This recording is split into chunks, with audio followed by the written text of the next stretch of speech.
Hi everyone, welcome to week 6. It is actually Wednesday afternoon, but hopefully everyone did see the video in our 101 class earlier in the week.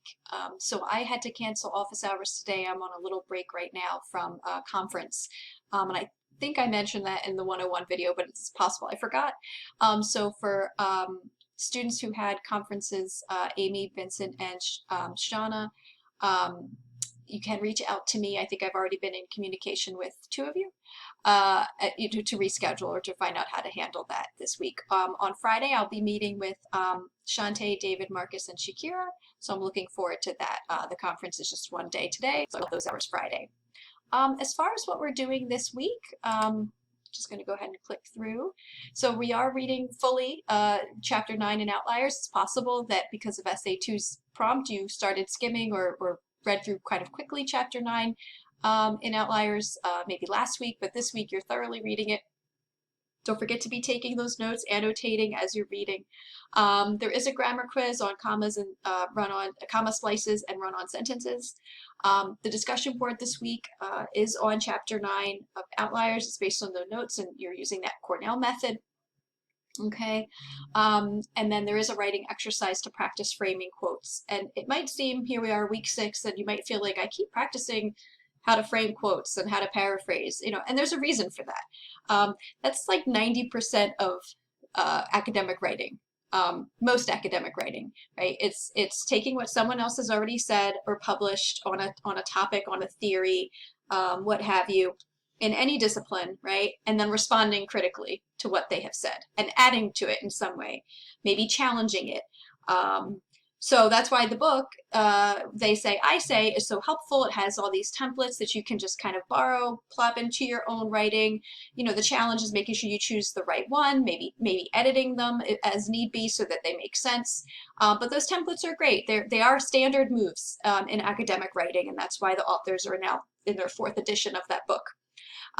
So there is this exercise based on chapters 4 and 5 of They Say, I Say, where you will have more practice of how to frame a quote, right? And remember, you don't have to always quote sources. So the primary source so far for us in Essay 1 and in Essay 2 now is going to be Gladwell, okay, Outliers. You don't have to quote Malcolm Gladwell. You can paraphrase him. You can summarize bigger sections of the book. In your introduction paragraphs in your essays, it's always a good idea to introduce Gladwell in just a very quick 1 or 2 sentence summary. So you're letting your reader know who this person is, the title of their book, and briefly what the book is about. What is the argument that the author, in this case Gladwell, is making. Don't forget that in MLA we do stick with present tense verbs. So Gladwell states, claims, asserts, believes, etc. Right? Even though the book is 10 years old or something, and it was written in the past, but we do use present tense verbs, which I know is it's just a rule in MLA. And so yeah, what you really want to think about selecting your material from Outliers that very carefully. You don't want to have big, long quotes, lines and lines and lines of quotes, and you don't want to quote something that either doesn't make sense or doesn't need to be quoted. I think maybe in Essay 1 I saw from a few people, quotes that didn't have to be a quote, definitely could have been a paraphrase.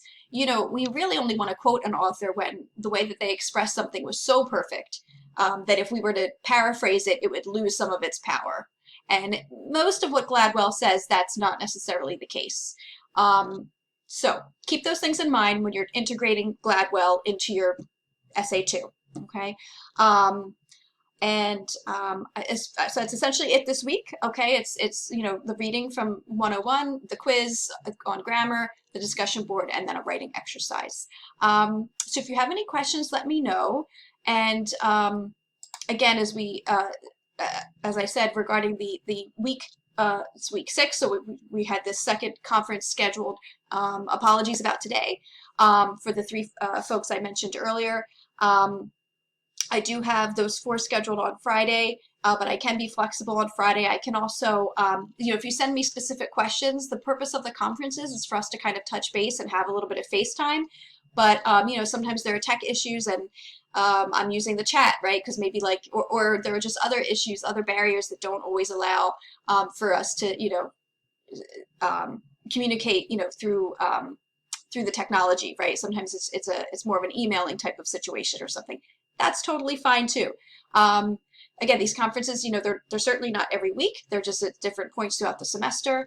And we are approaching sort of midterm. Next week is week 7. The week after that is our spring break at the college.